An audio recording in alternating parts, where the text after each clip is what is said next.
পারস্য উপসাগরে চরম উত্তেজনা মুখোমুখি কি দুই পরাশক্তি? আন্তর্জাতিক ভূ-রাজনীতিতে আবারও উত্তেজনার পারদ চড়ছে। সাম্প্রতিক স্যাটেলাইট চিত্র এবং প্রতিরক্ষা বিশ্লেষকদের প্রতিবেদনে ইঙ্গিত মিলছে, পারস্য উপসাগর ঘিরে এক অস্বস্তিকর পরিস্থিতি তৈরি হয়েছে। যুক্তরাষ্ট্র ও চীনের সামরিক তৎপরতা, পাশাপাশি ইরানের নীরব প্রস্তুতি, সব মিলিয়ে বিশ্বজুড়ে কূটনৈতিক মহলে বাড়ছে উদ্বেগ। মার্কিন নৌবাহিনীর একটি অত্যাধুনিক এয়ারক্রাফট ক্যারিয়ার ইরানের উপকূলের কাছাকাছি অবস্থান নিয়েছে বলে বিভিন্ন সূত্রে জানা গেছে। বিশ্লেষকদের ধারণা, এটি শক্তি প্রদর্শনের অংশ। সাধারণত এ অঞ্চলে উত্তেজনা দেখা দিলে যুক্তরাষ্ট্র তাদের শক্তিশালী ক্যারিয়ার স্ট্রাইক গ্রুপ মোতায়েন করে। বিশেষজ্ঞদের মতে প্রায় ১ লাখ টন ওজনের পারমাণবিক শক্তিচালিত একটি ক্যারিয়ার কার্যত সমুদ্রে ভাসমান একটি পূর্ণাঙ্গ সামরিক ঘাঁটি। একটি পূর্ণাঙ্গ ক্যারিয়ার স্ট্রাইক গ্রুপে থাকে একাধিক যুদ্ধজাহাজ, সাবমেরিন এবং ৭০ থেকে ৯০টি পর্যন্ত যুদ্ধবিমান, ফাইটার জেট, নজরদারি বিমান, ড্রোন ও হেলিকপ্টার মিলিয়ে এটি ছোট বা মাঝারি দেশের সামরিক শক্তির সমান ক্ষমতা ধারণ করে। এদিকে আন্তর্জাতিক গণমাধ্যমে প্রকাশিত খবরে জানা গেছে, চীনও তাদের একটি এয়ারক্রাফট ক্যারিয়ার পশ্চিমমুখী করেছে।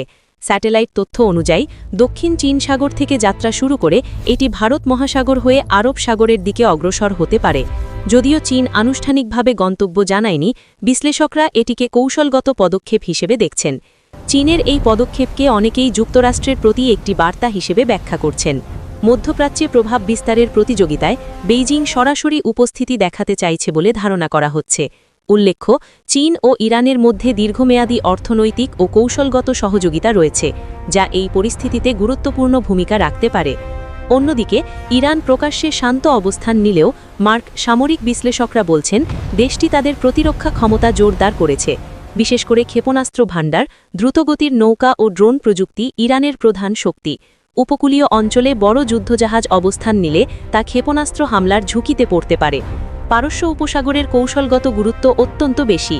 বিশ্বের উল্লেখযোগ্য অংশের তেল সরবরাহ এই অঞ্চলের গুরুত্বপূর্ণ জলপথ দিয়ে পরিবাহিত হয়। এখানে সংঘাত শুরু হলে বৈশ্বিক জ্বালানি বাজারে বড় ধরনের অস্থিরতা দেখা দিতে পারে। বিশ্লেষকরা সতর্ক করে বলছেন, সরাসরি সংঘর্ষে না জড়ালেও বর্তমান পরিস্থিতি একটি স্নায়ুযুদ্ধের পর্যায়ে পৌঁছেছে। কূটনৈতিক আলোচনা ও সামরিক প্রস্তুতি দুই দিকেই তৎপরতা চলছে। সামান্য ভুল বোঝাবুঝিও বড় সংঘাতে রূপ নিতে পারে। যদি উত্তেজনা যুদ্ধের দিকে গড়ায়, তার প্রভাব কেবল মধ্যপ্রাচ্যেই সীমাবদ্ধ থাকবে না। জ্বালানির দাম বেড়ে গেলে বাংলাদেশ সহ তেল আমদানি নির্ভর দেশগুলিতে মূল্যস্ফীতি বাড়তে পারে। পরিবহন ও নিত্যপণ্যের বাজারেও চাপ সৃষ্টি হতে পারে। বর্তমানে কোনো পক্ষই সরাসরি সংঘর্ষে জড়ায়নি, তবে পারস্য উপসাগরে যুক্তরাষ্ট্র, চীন ও ইরানের সামরিক উপস্থিতি বিশ্বকে এক অনিশ্চিত পরিস্থিতির সামনে দাঁড় করিয়েছে। আগামী কয়েকদিন পরিস্থিতি কোন দিকে মোড় নেয় তার উপরই নির্ভর করছে আঞ্চলিক স্থিতিশীলতা ও বৈশ্বিক অর্থনীতির ভবিষ্যৎ।